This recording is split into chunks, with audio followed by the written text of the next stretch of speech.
trouble with. There we go. Okay, wonderful. There we go. All right. Well, welcome everyone. I'm going to call the July 25th board meeting of the Thurston Conservation District Board of Supervisors to order here. For the record, we have all 5 supervisors here in the meeting with us tonight, as well as Executive Director Sarah Moorhead, Legal Counsel Ben Cushman, and various other staff members. So welcome everyone. And of course, we are recording this, as we all just heard. The first item up here on our agenda is to review the agenda. Are there any changes to the document we have before us from either board or staff?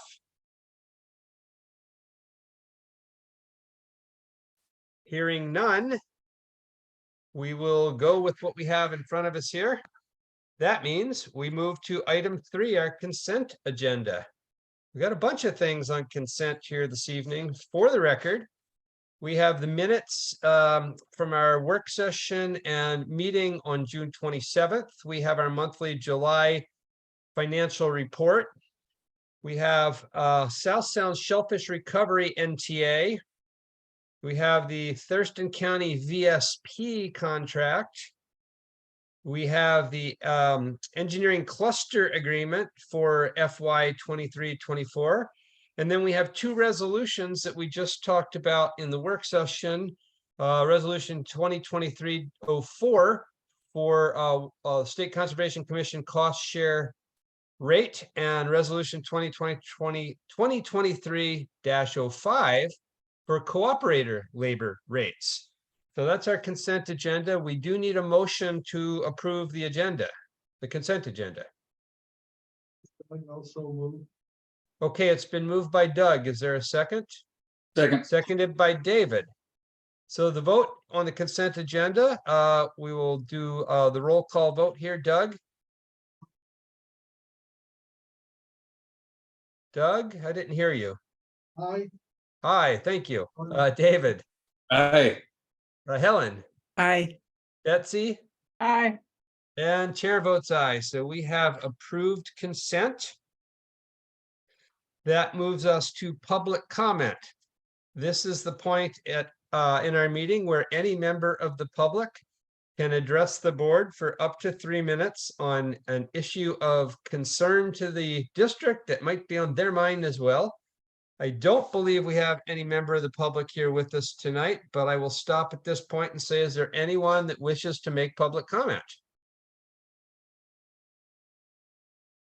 Going once, going twice, gone. Okay, we will close public comment and move to our partner reports. First up here is NRCS. We don't have anyone from NRCS here this evening, but is there anything to report on that front, Sarah? Nope, nothing at this time. Okay. Washington State Department of Ecology is next up. Travis Casey. And I see Travis here. Welcome, Travis. Would you like to give us an update? Yeah, hi everyone. So updates since last month. We have gotten quite a few Earth's kind of complaints coming in. Let's see, we've got one, looks like 2 that were along the Deschutes River. One was involving like a truckload of manure, liquid manure getting poured along a waterway, which I'm kind of in the process of investigating. And then another where some horses have been running through the river at another location. And let's see. And then there's one other one that is along Scatter Creek, just outside of Tenino. In the process of working with the landowner on that one. But yeah, just kind of, I'd say, taking in as much of the work as I can, since we're kind of short-staffed at the moment. But we just had a new person start yesterday, so we're doing a lot of training. Other than that, I think that might be it. Okay, any questions for Travis? I really like short reports. Thank you. Yeah. Well, at the risk of making it a slightly longer short report, I do have a question or two. Sure. The first one is truckload of manure in a river sounds like a serious thing to me. And that got me to thinking, who normally reports these sorts of things? Like, how does ecology or another public entity generally get notified about these things? So we have what they call environmental report tracking system. That's what ERT stands for. Right. And basically any member of the public can submit a report on there if they see something that they're concerned about or just want us to check up on, or if there's any question of might it be hurting the environment in some way. And so that ends up going into a database that is looked at by, we have an intake person at the office that decides which program that needs to go to. Then they'll, hopefully get it to the right person, and that person will respond, usually checking to verify the complaint and then try to, solve the problem. Yeah, that dump truck load one doesn't sound great. It wasn't exactly like in a river, but it was kind of nearby, so it's still kind of a high priority. But we get all kinds of complaints, and some are, oh yes, yeah, in the comments, that's the where you can report if you ever come across anything. So then to continue with that, so are the people who make these complaints generally are they usually like an adjacent property owner? That's or who makes these complaints? And then the second part is, how does the public know how to access that reporting system? Does ecology promote that through some sort of educational process in communities? Yeah, so generally we really like to advertise the ERT system, and we've actually, since I've been with ecology, I've noticed a lot of the times it is kind of just like someone in the neighborhood that notices something might be wrong, and we check up on it. There's occasionally, like neighborly disputes kind of thing, but we have a procedure as to, not have the system abused in any way. And But does ecology promote this broadly so that people who see a problem would know how to report that problem? I haven't seen it like on a lot of public facing things. I think it's kind of one of the first things that comes up if you like Google environmental complaint or something. So it's pretty out there and available, but I definitely would like to see more of it advertised. It's definitely getting a lot of use. I think I've gotten, gosh, I think I have 15 active ERTs, but there's some in other counties and such. But yeah, it's definitely a great system to keep track of and let people let us know where we might need to do some work. Okay, thank you. And I don't know if you just saw Sarah's comment that she Googled it and the link doesn't work. So that should be maybe something to look into. Oh, yeah. I Yeah. will look into that. Okay. Thank you. And thank you for the additional information. Appreciate that. Appreciate you being here. Yeah, no problem. Next update is from WSCC, but Jean is not with us tonight, so there will be no update on that front. And then that moves us to the last ones, WACD, NACD. Doug, and you said you had some additional information to share beyond your written report. Yes, I did. I just moved closer to the microphone for your benefit, Betsy. I hope that works better. Nothing to update no more update on WACD, but the NACD Summer Conservation Forum and Tour, they call it, was July 15th through the 19th. And this was in Bismarck, North Dakota. I'm not sure if it was a mistake or not. It was 1,295 miles from my house to there, one way. They did a lot of administrative type things, like passed a budget, approved a diversity, equity, inclusion report, and set a framework for the first year of the strategic plan. They reiterated priorities for Farm Bill, which are preservation of the IRA money, the Inflation Reduction Act, underneath the umbrella of the Farm Bill, because it won't expire as quickly in that way. Retain local delivery, incentive-based local delivery, so that's no big surprise for us. And then streamline the committees. There used to be, I think, 6 committees. Now there's 3. Natural resources, legislative, and district and partner relations. I sit on the Natural Resources Committee. There was some minor uproar on not having an urban community and also a tribal resource policy group anymore. And President LaFleur's response to that was that each of the current standing committees that I just mentioned will be covering those topics, so they won't get lost.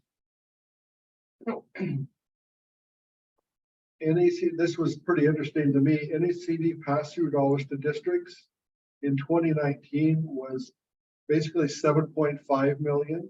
That's 2019, 7.5 million. In 2022, it was 13.5 million. So that's obviously a big increase.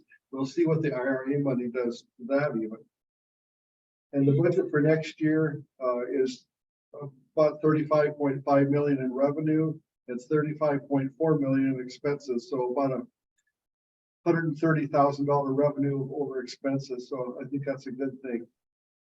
To me, the most interesting thing was on tour. We went to the Burleigh County Conservation District Minokan Farm. It's a demonstration farm of 150 acres owned by the Conservation District. All I can say to sum up is damn impressive. They have industrial type buildings, desks and computers stuck in various corners throughout it. They only have 5 employees and 2 seasonals, but the range of products, the range of services they're provided was just amazing. And I don't use words like amazing or superlatives very often, but these guys are really something. So I've given Sarah some information on some of their products. I stole from them everything I could bring home, which I'll take to Sarah. But it really shows the potential. If they can do it, we can do it, because we're the Thurston Conservation District, and that's my report. Okay, thanks, Doug. Any questions for Doug? All right. Well, just thank you, Doug, for driving all the way to Bismarck. Don't talk to my wife. It was smoky haze all the way across Montana and about halfway across North Dakota. But you know, what a beautiful country when the smoke cleared. You know, what a beautiful country on Missoula and Bozeman in that area. It's pretty spectacular. Well, and I'm just glad of a trip of, I think you said 1,295 miles, that the NACD is paying your mileage reimbursement and not Thurston Conservation District, because that'd be a lot of reimbursement. Yeah, actually, it's WACD. Either way, it's not us. That's what matters. Okay, thanks.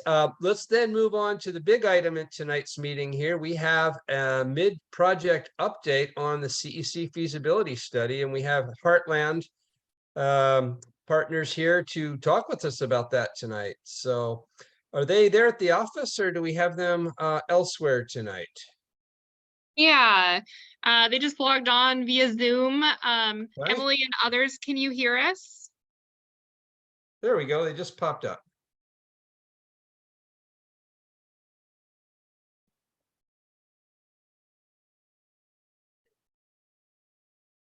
Emily, are you out there?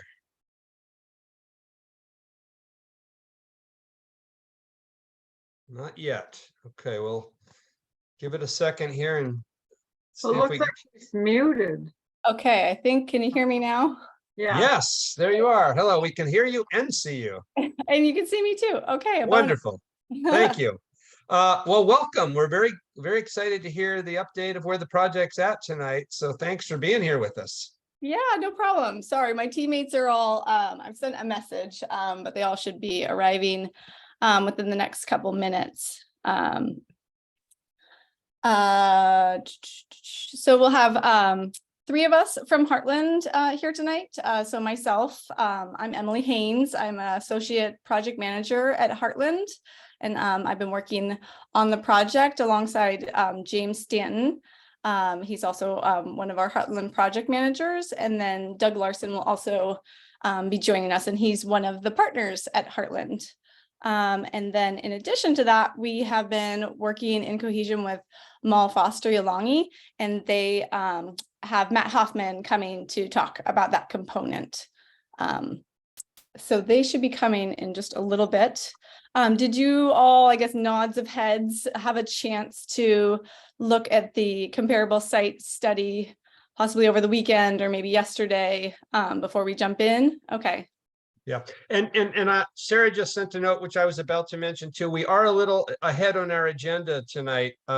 So I think if it's okay with you, Emily, we'll go ahead and handle our last item, number 7 here, while we're waiting for your colleagues That sounds fantastic. Yeah. to get on here. Okay. Okay, cool. So so item 7 here is to take a look at preview our work session and meeting next month. So Sarah, could we bring that up here? Take a look at that in the interim. Yeah, absolutely. Sophia's pulling that.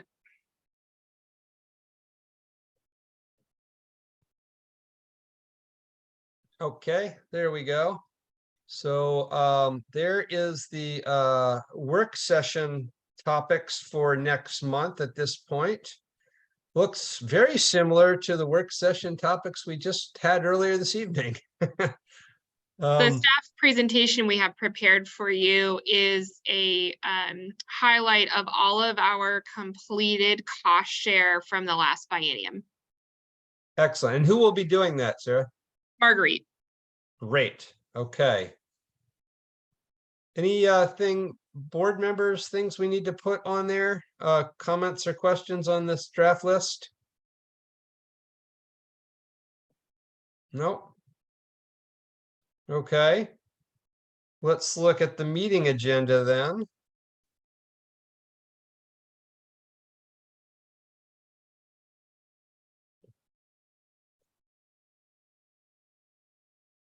Okay. Question on consent. Will we need to take action in August on WACD resolutions, or could that wait if it has to till the September meeting? Yeah, it can wait until September if we need to, but if we're prepared to do that, we can certainly do it at the August meeting. Okay, so if we feel comfortable when we finish the work session, we can always add it to consent and deal with it at this meeting if we want to do that. Correct. Yeah. Okay. Because as I recall, the area meetings aren't until sometime in early October. Is that generally the case? Yes. Okay, great. All right, we have our usual slew of partner reports there, and then a review of what comes up in September. So anything else on that?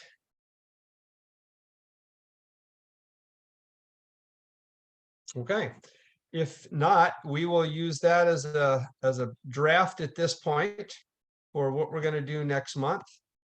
And we'll pop back to the main agenda here and see if we have maybe a couple other people joining us from Heartland yet.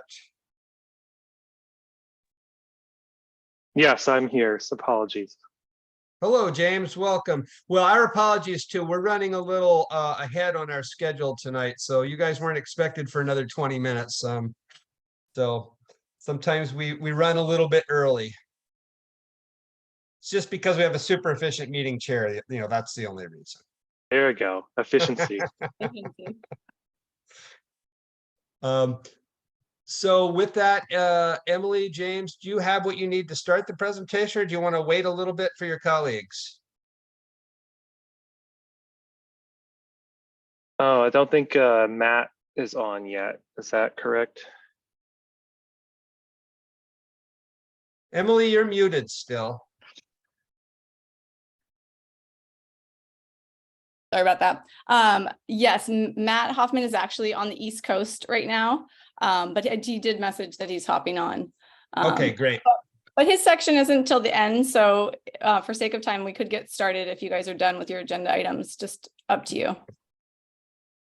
Yeah, if he doesn't come up until a little bit later, we're happy to start now, assuming he'll be here by the time he needs to be here. Okay. All right. And can I go ahead and share my screen then for our presentation? Yes. Sorry.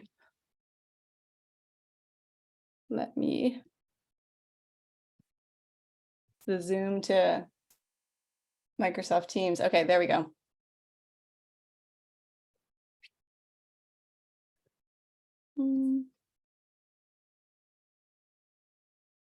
One second.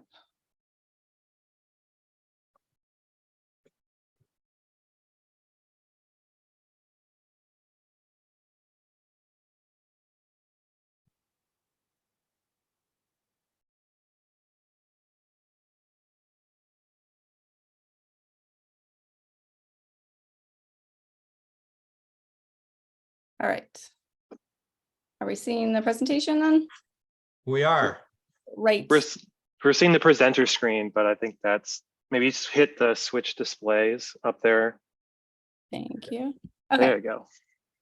We are rocking and rolling. Okay. So, like I said, James and I work at Heartland, and then we're also going to have Matt from Mall Foster join us as well. But our hope for the board tonight is just to give you an update of where we are, because we have been working super hard at helping with the feasibility study. So Heartland's main charge as of yet, what we have to share for you tonight is the comparable site study. So we met and interviewed with 4 comparable sites, and let me tell you before we dig into it, if you've had a chance to read the site comparable study, you are in good standing to be doing this study and learning all these lessons, because again and again at the interviews, all they kept saying was, I wish I would have done this before we got started. I wish I would have done this before we got started. So we met with these 4 sites, and they just opened up their book and told us all about their site and how it was created and how they found their site and all sorts of real narrative stories about their journey. So we met with all 4. One was in Oregon and 2 were in Washington, and 1 was actually in Pittsburgh, Pennsylvania. So the first site that we interviewed was Beaver Creek Farm and Conservation Resource Center. I feel like it's a really great comparable because it's a lot like the acreage and the building size that you all are having discussions about.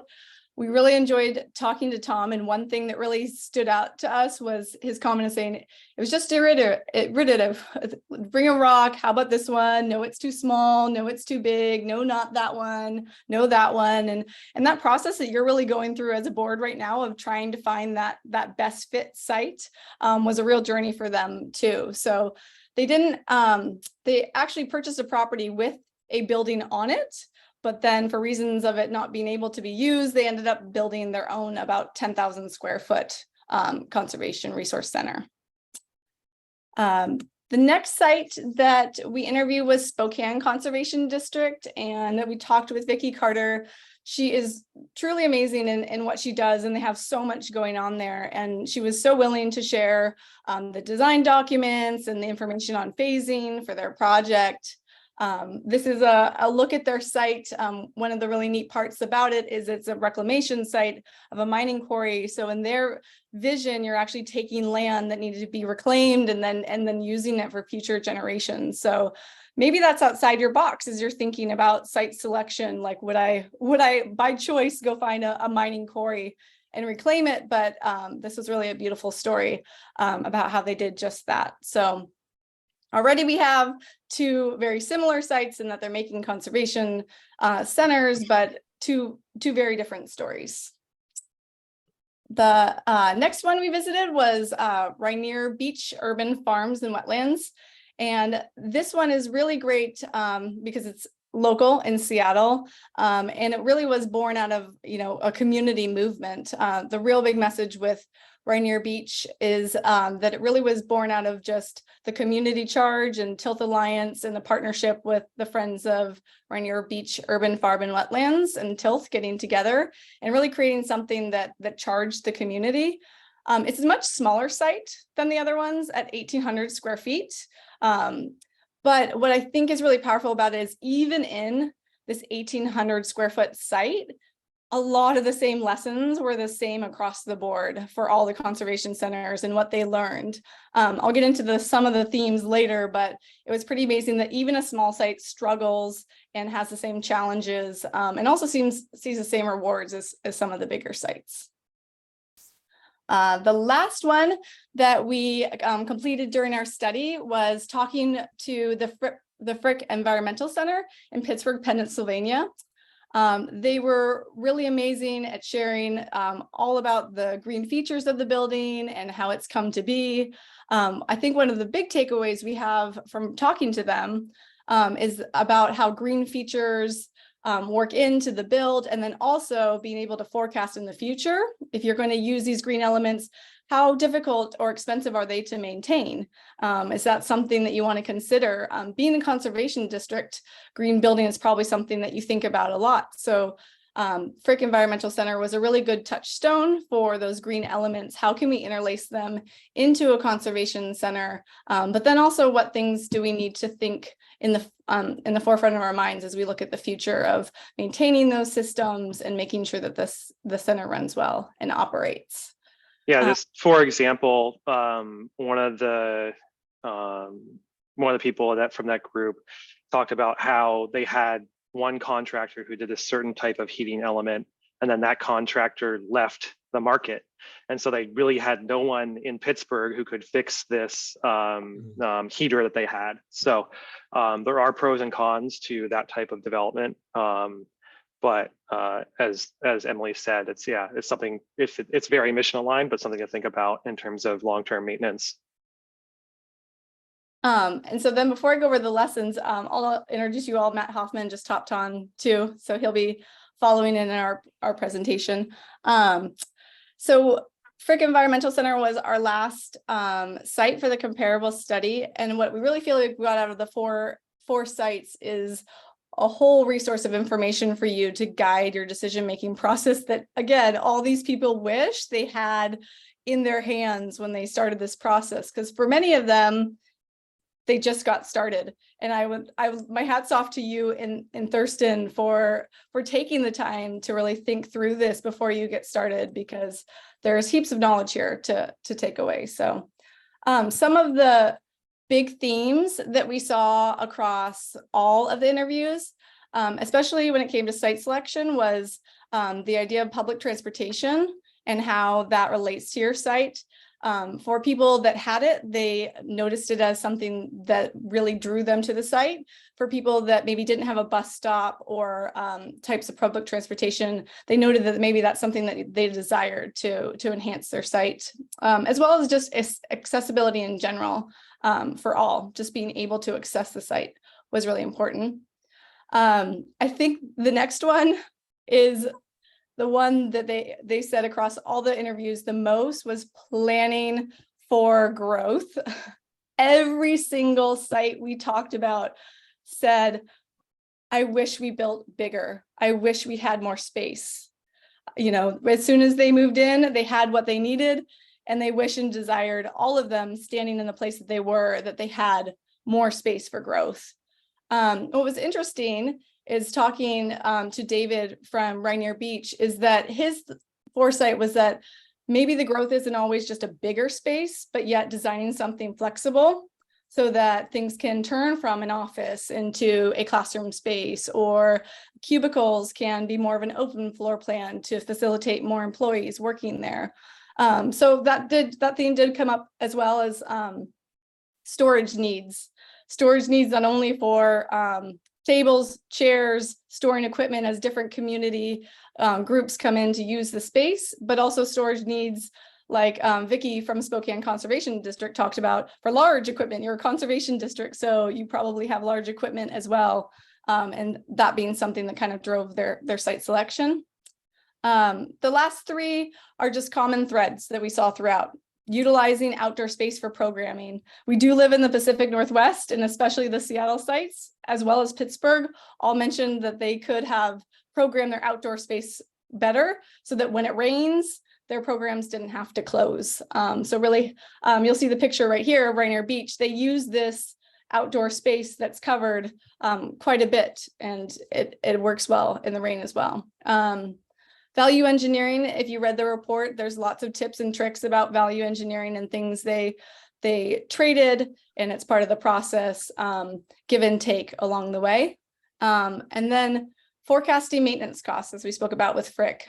That's a really important part. Once you build the building, we got to keep it running. So a lot of them talked about, again, how they wished they maybe developed a maintenance fund from the beginning, or really sat and took the time to be methodical about thinking about those maintenance costs. So altogether,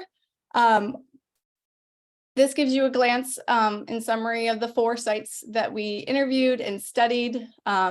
This is just a broad overview of the main important factors when the project was completed, the costs and size, and then the landowner structure, as well as the funding sources, which hopefully, if you had a chance to read the report, it talks and discussions about all the different funding sources and ways they made their projects work.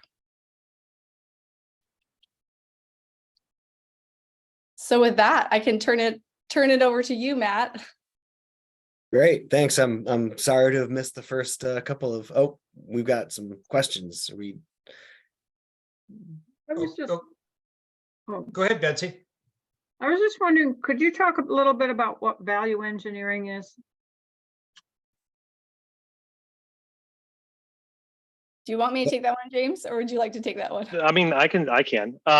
Yeah, so kind of during what typically happens in a building process is you go and give your requirements to an architect. An architect designs something really awesome and delightful and expensive and complicated. And then there's a process of going back and forth with the architect and engineers and a budgetary team to try to figure out kind of what can you actually afford, what's your minimal viable space, what sort of materials and what have impacts on your space. And that's the value engineering process, is once you have a design, working collaboratively with all the stakeholders to determine what you can actually afford and what will actually work for the entire project. Okay, thank you. So, there were some stories about, hey, we had to change these lights fixtures to these lights fixtures. There were some stories about, hey, we had to change the surfaces on our interior walls to a different material. And there are impacts of that. Getting rid of soft surfaces makes things louder and so forth, or maybe you have to reduce square footage and then you don't have enough space to grow into. So it's just an iterative process with your entire team to kind of figure out what actually makes sense for the entire project. Well, I think a similar question I had is in these discussions with the other 4 sites, in terms of budget, like what they planned to spend and what they actually wound up spending. Was there any information there? Because I remember when I did tour the Spokane facility a while back, Vicky mentioning something like they had severely under budgeted what they were going to actually need for the project, and they had to sort of change budgets several times along the way. So were there any lessons from these 4 sites in that regard? once they, so we go back to this one. This was the final number that they landed on, was the $6 million figure. So that was the all-in construction cost for that building. Vicky did say building up to that. Yes, they had to go through many iterations, but once they got the loan, that was the price that they paid. Beaver Creek, they started out, they thought maybe they could do it for $1 million. And as they slowly got more estimates, in the end, the 10,000 square foot structure cost $6.6 million to build. So once they got, all of these were financed with that building cost, but yes, it did take many iterations to get to a number that could be worth attaining. And similarly, was there any comments about escalation of construction costs just beyond what they had planned? Construction companies will always include a contingency in there, but no one commented nor noted that they exceeded their budget. Okay, thank you. Related to that, this is related to that, it seems to me since 2020 and 2019 and 2021, there's been a whole lot of inflation, and we need to make sure we don't overlook that. Yeah. And that's part of the DC. I mean, we can talk about it a little bit later, but we do have a firm that specializes in cost estimation on board to kind of look at some of the program definition that we have from you all to really delve deep and estimate that. And hopefully, you know, that'll give kind of a stake in what it is today. It won't necessarily be what it costs 8 years from now, but it will give a pretty in-depth look at, or pretty precise look at what current market conditions have pricing at. Mm-hmm. Thank you.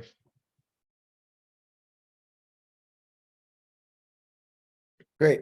I will add also, just when working with contractors, when you get to that point, there's different contracting structures with them. So, you know, there's gross max pricing, there's more of a, I don't want to say a la carte menu approach that makes it a little more flexible, but not as transparent. The gross maximum price, you can get change ordered and think that you're going to have a building for 5 million, it turns out to be 6 million.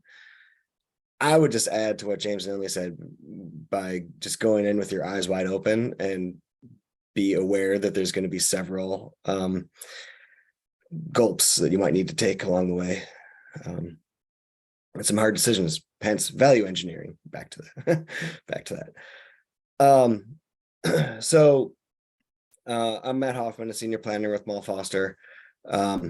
We focused on the identifying potential prototype sites. So we didn't do a site search, but we wanted to identify kind of the universe of potential based on some set criteria. But while we were at it, we developed a tool that might be helpful when it comes time to identifying sites, at least proactively.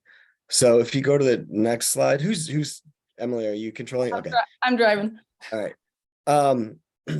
So we kept the baseline criteria broad, but also somewhat narrow. The broad was zoning. We wanted it to, and I'll get into these a little bit more in a little bit more detail. But zoning, we checked with all the jurisdictions, just in case you wanted to go down to, Maytown or other, Yelm. We checked with everyone, county, to see what zones would support a community center, something like your community or your conservation environmental center. So I'll come back to that in a second. We also looked at the acreage, and so we just looked for sites between 10 and 15 acres. Again, the actual site you may land on could be more than that. It probably won't be less, but it could be more. And then the buildable acres greater than 3. The reason we did that, and we've got other ways to also amend this, but it was to get into the idea of, can you actually put a 14,000 square foot building? Is there enough land that isn't encumbered with wetlands, streams, and their associated buffers, steep slopes, kind of the immovable constraints to development. We, outside of the baseline criteria, we do have included stormwater, or sorry, sewer and water proximity to main lines. So we've done, are you within 100 feet of is the parcel touching 100 feet from a line? So things like that we've got baked into this. But what you see here is those properties that meet these 3 criteria. And in the report, well, I guess you can also see that there's many. When you take a closer look, it could expand if you go up to 20 acres, or, these are all dials we can play with pretty dynamically. I only want to see sites that are within 100 feet of water and sewer, because we don't want to, incur that cost of bringing sewer out to the site. Things like that. It's a pretty nifty tool. From all of this, we created, if you go to the next slide. Hold on one second. No problem. We use the tool, and so this is kind of a screenshot of what the tool looks like. It's got a bunch of different layers, and it has a bunch of different filters, and then it also has an area for users, which is mainly us and Sarah and Susan, to make comments and notes in fields for sites that might be interesting. And so if you go to or hit next, it'll slide. Hopefully PowerPoint works. Yeah. Okay. We settled on these 15 sites plus an additional 3. And the idea was to try and find some potential prototype sites that were had existing buildings, so that Heartland and DCW can kind of use that lump of clay, so to speak, to model around as a prototype standing building. We did ones that were vacant. We did ones that were outside of the UGA, and ones that were inside of the UGA. And when we ran this, we looked countywide, understanding that the primary UGA is the Olympia urban growth area. If you go to the next slide, we settled on these 3 sites, and these are the 3 sites that, again, keeping this high level, we don't need to go into the details. You can look at the report for the actual. There's site profiles that are associated with this, and a map of where they're located. And what's interesting about these prototype sites is, like, say for example, the Scott Lake Organics LLC. It's one of the parcels is 12.1 acres. If you include all of the parcels that are adjacent to the Scott Lake, well, that are owned by Scott Lake Organics, they're all adjacent to one another. It totals 50, almost 60 acres. So that's a conversation that you would have to have with the owner, assuming they're willing to sell. Do they want to sell the whole farm, or just a portion of the farm with the buildings that we want to use? And maybe sell us the rest of it later, and they can lease it, or so, lots of discussions that could be had in the future. Let's see. And then we've also included on here, not the entire site of the Veterans Ecological Trades Collective property, but just the portion of the property that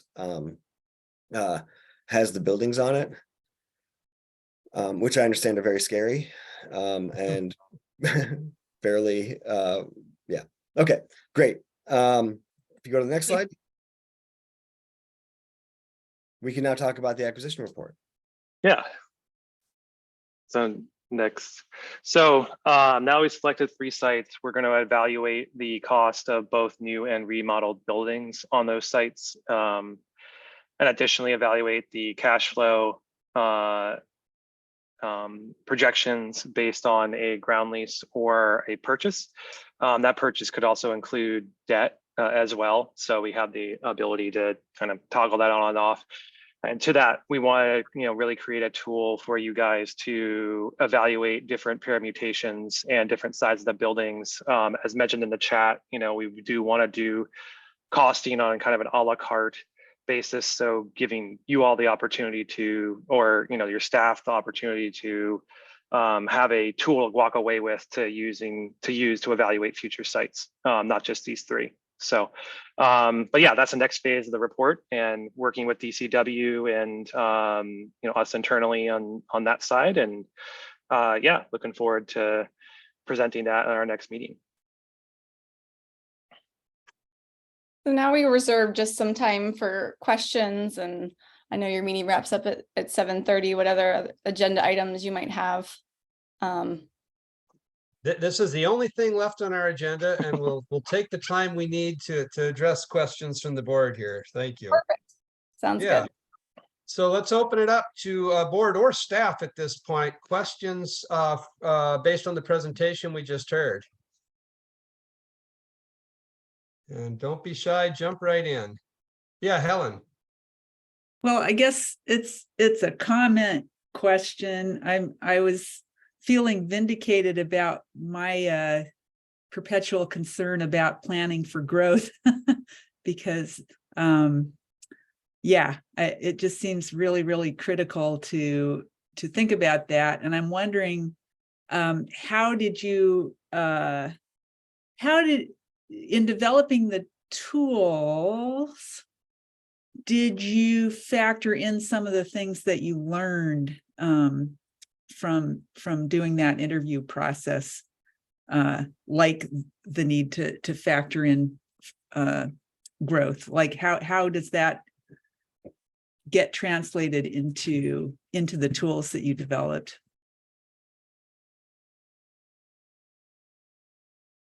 So for the comparable site study, it was more exploring what did they do with that growth, and how did their design plan for the growth. I think what we would walk away from with the comparable site study is just honoring the importance of the design when you come to that phase for how big your building is. The tool was based on, correct me if I'm wrong, Matt, the square footage of the site area and then your proposed building. So that would all be about making the projections of, and I know Sarah and Susan have done this work already about deciding at what growth rate the conservation district is going to continue to grow. And then therefore, can that amount be absorbed into your overall square footage? Yeah, I think as Matt pointed out, it's the minimum was several acres of buildable area. And most of the feedback that we got was not having enough building.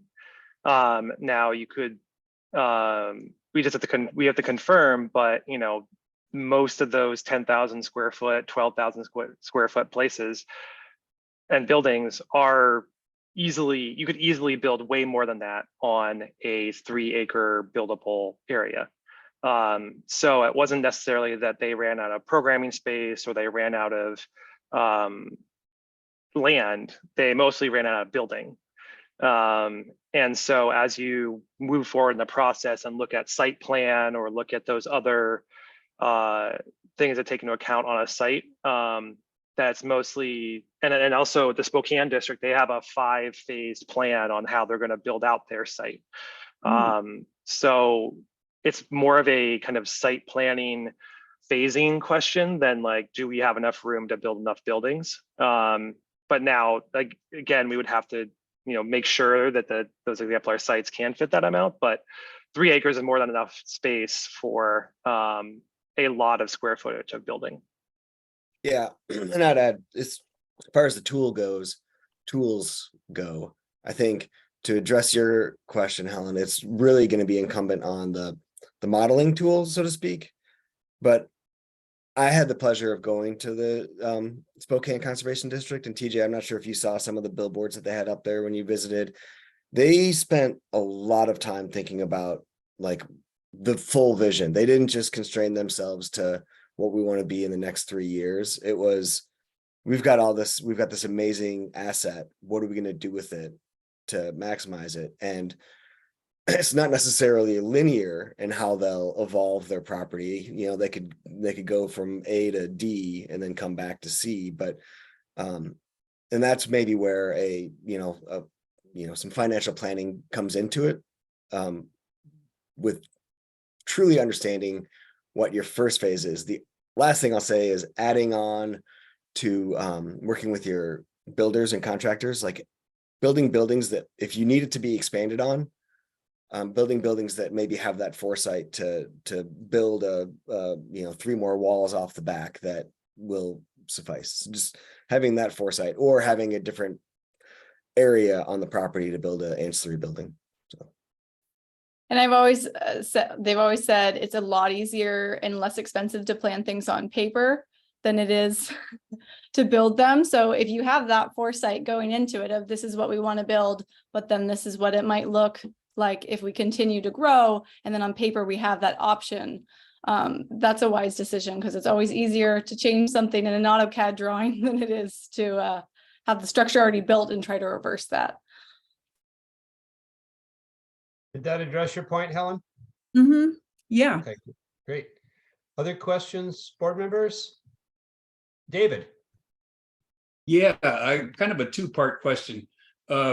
Emily, when you were giving your presentation at first, talking about the 4 sites that you had studied, did you mention something about public transportation and that's importance to those sites? Did they mention if that was an important thing for them?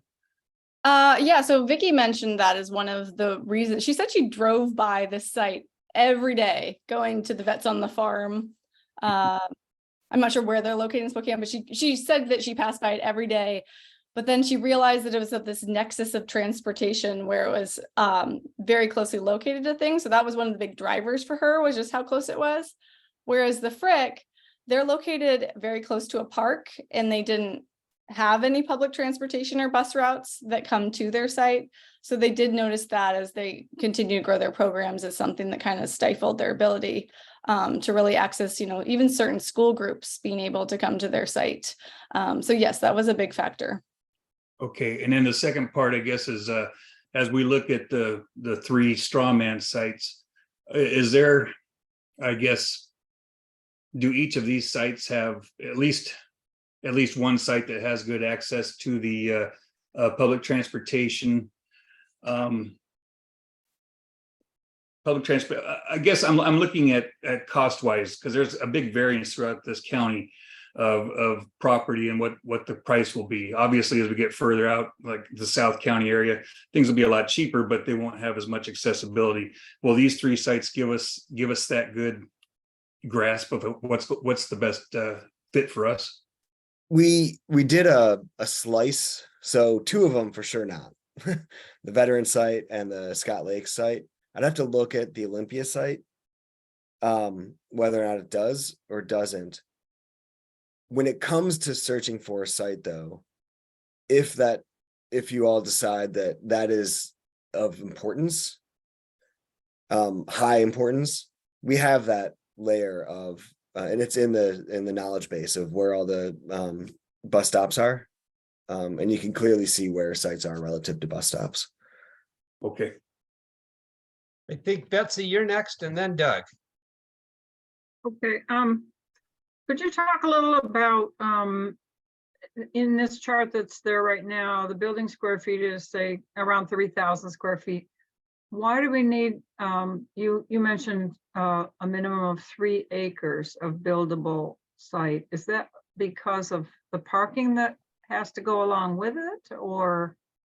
Yeah, the thinking was A, more than enough, probably could get away with less, but B, also for circulation, parking, and programming around the building as well. So you have space to spread out and grow. So Okay, so you didn't mean literally building buildable acres, you mean usable. yes. Okay, thank you. Okay, Doug, you're next. The important thing for us to do would be to talk to the Thurston Regional Planning Council and see their projections for urban growth, for transit, for other accessibility type things.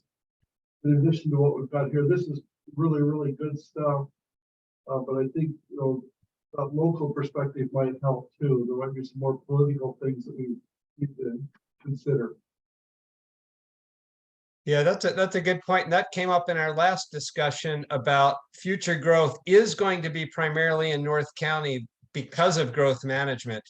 That's where the population is now, and it's going to continue to grow relative to the other parts of the county. But I think it's a good point. TRPC and the growth projections and GMA should be a factor in this. I think the vets site, I think we talked about that and decided it was a pig in the poke because of the hazardous waste problems. Yeah, I think that's true. I think the point of having it here on this list is it's representative of what a rural site on kind of in that part of the county acreage wise might look like, Yeah, more than that particular site is something we want to use. that's a straw man. Yeah. I had a quick question. Also, if I could comment, including a distressed property in your straw man list isn't a bad idea, because it could identify those either as opportunities or as pitfalls. Yeah, thank you, Ben. I forget who it was, but one of you mentioned that you were in contact with jurisdictions as you were doing this work. And I'm just curious, when you sort of told them what you were doing, sort of what the response was from various jurisdictions. Were they excited? Were they indifferent, or kind of what was the read from the jurisdictions? No, they were excited. Lacey tried giving you a property that is about 20 acres that has like 1 acre of buildable land, but they were generally excited about the idea. And thank you for bringing that up, TJ, because we did a yes, no on whether or not a community center could be supported by zoning, and yes, no. We also included whether or not ag could be supported, but in unincorporated Thurston County, or maybe it's Olympia, I can't remember. I mean, no, it's Lacey. Lacey has an overlay, that basically an ag overlay that allows for agricultural activities pretty much throughout the city under certain conditions. Then there's other zones that cities would talk about, like, well, maybe you're more like a educational center or a office, because you have administrative offices. I believe they'll be very willing to work with you within reason. The biggest constraints or reasons why they might not be excited are increased traffic, but I think that could be mitigated, and you're not generating tax revenues. So if you're locating in an area where the alternative use might be an industrial park or something that could generate taxes, they might not be as excited. But I think, yeah, you'll see some notes in the appendix of the report of emails going back and forth, and Lacey in particular was very eager. Thank you. Doug, do you have another question? No, That's me this time. Oh, that's Sarah. It's so hard when it's just a bunch of people in the office there, but go ahead, Sarah. Yeah, no problem. I just wanted to offer a couple of comments. The anticipating growth and the unanticipated growth that we might find many years from now has been in the forefront of our minds as we're working on this project. And I think when we look at the cost analysis report, the board is going to see a lot of that thought process reflected in that report. At the subcommittee level and the staff level, we've really tried to think about future needs and add some buffer for size in that. We've also put forth a lot of recommended features for analysis, like we would like to have an outdoor covered educational space that can seat up to 50 people. And so a couple of things that will do for us is give us an understanding of how much space does that need.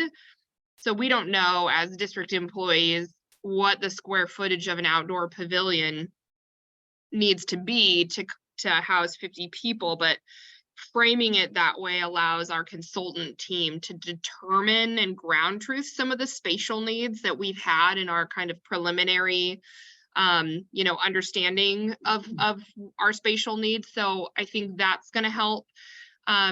Our consultants have also determined that they'll present that report in an a la carte way, so we can see sort of like, this is the office spatial needs, these are the educational space needs, these are the storage space needs. So it'll allow the district to understand too, if we're looking at this as a phased approach or a phased project, how we can do that by moving through these different types of spaces. So I think that that will be really helpful for the board. We've also discussed sort of ranges, quality ranges or value ranges. I put that in the chat already, but if we used just sort of baseline standard materials, what is sort of that cost estimate for these a la carte pieces? If we use LEED certified building practices at the high end, what is that sort of cost analysis, so that the board can see this and we can have a really good foundation when we have to start making those sort of give and take conversations. The other thing that I wanted to mention is, you know, the strawman site, again, these are all representative properties. So none of these are really real opportunities that we're considering, but they're representative of a variety of things. We discussed this a lot in our June meeting. I thought it was really interesting in the report, the component about utilities like sewer connection, where there are some requirements to connect to sewer, which could be an additional cost, we realize, if we're within a certain distance from existing sewer lines, but that it is not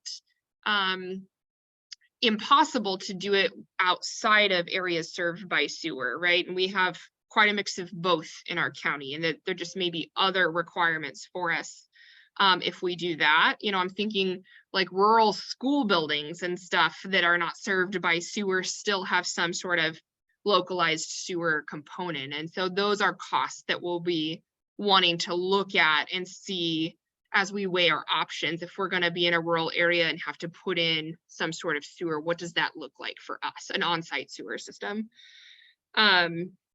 And I do believe, David, that site B on this list is accessible by public transit. We tried to get a site that had a little bit of everything in one way, shape, or form. So the last comment I'll make is, as we move forward, I think the other sort of really big priority thing in my mind is functionality in our location of this. So while we might have a lot of our taxpayer base increasing in the urban areas, a lot of our large scale work does take place in our rural community. A lot of our heavy equipment coming in and out of the district is headed for large scale watershed restoration in our rural community. And so making sure that we're accessible for educational space to our urban community, and our staff can still do a lot of the conservation work in the rural community with heavy equipment, you know, looking for that really sort of sweet spot for functionality is something to keep in mind. That was a lot, but that's all. A lot, but it was important. So thanks, Sarah. We're at 7:30. I'll ask if there's other questions from board members at this point, or anything else folks want to bring up before we wrap up tonight? Well, it's not really a question, I guess, but a comment that, I mean, I don't know how other board members feel, but I feel like this comparative study confirmed a feeling that I have, that in terms of the architecture, simpler and cheaper is better. I like the idea of focusing on the phasing and not on making it a kind of a jewel in the crown architectural wonder. And so, you know, I'm happy to walk away from chasing LEED certification and that kind of thing in favor of flexibility. And I think it's fine for us to think about it being a little bit humble in that regard. I think that's a good message to send too. That's just it's not a question, it's just a comment and a reaction, but it's a reaction to, you know, to the report, I guess. that I wanted Well, to. and I think it's an important reality. As a public agency, as stewards of public finances, we have to always be cognizant of how we're investing people's money. So, yeah, it's always worth reminding us of that, Helen, because it's just key to what we need to do to continue to have credibility and trust with our community. Yeah, I agree. Yeah. Okay, well, I think sounds like we're at a point of ending tonight. I want to thank all three of you for being here tonight, particularly you, Matt. I understand you're on the East Coast, so it's a little late there right now. But this was oh, wait a minute. Late breaking question from Doug. Okay, here we go. One more. Actually, it wasn't late breaking. My arm was getting really tired from holding it up so much. I thought it was still up from Sarah, so I'm sorry, Doug. I'd like to commend Sarah and the Heartland staff. I think this is a really good report. I've seen reports similar to this before, and this is very thorough, very informative, and I'm thinking very useful. So thank you for that. I would like to ask a basic question. Has anybody asked the Lacey, Olympia, Tumwater, Tenino, anybody in the county? Do you guys have a piece of property you can give to us or leases for $1 for 99 years? Didn't ask the question directly because we weren't really doing a site search per se, but that's a question I think needs to be asked. And one quick thing, I do notice a comment up here.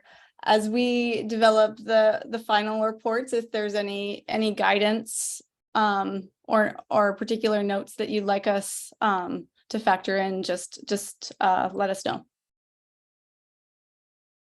Thank you. And yeah, echoing Doug's comments, thanks for the good work. We're at a great place. This has been something we've been working on for a few years, and it's really nice to see it continue to get closer and closer to reality. So thank you all. Thanks to Betsy and David, the subcommittee, and Sarah too, for your good work on this. And I think we're all excited to see the next step in the process here. So well done, everyone, all around. Thank you. Thank you. Okay. Great. Thank you guys so much. Yeah, Okay. Thanks. Bye-bye. Good night. Good night. Good night. And for those of us on the board here, I think we have one more item of business, which is I need a motion to adjourn the meeting so that we can end here. I so move. Moved by Betsy, Second. seconded by David. We will vote on adjourning. Betsy, Aye. David, Aye. Helen, Hi. Doug. I'm wondering what would happen if I said nay. Yeah, aye. You would be outvoted 4-1, I think, Doug. Which would be unusual since we're almost always a 5-0 vote on this board. So anyway, I vote aye as well. So with that, we are adjourned for this month. And thanks, everybody. We'll see you all again in August, if not before. Okay. Good Hey, night. I do have a real quick question though. Are you sure that we have to have a vote on whether to adjourn and you can't just go ahead and adjourn us? Well, I've been in meetings that do it both ways. I prefer to do it this way because I don't like anyone to think the chair is taking unilateral action. Okay.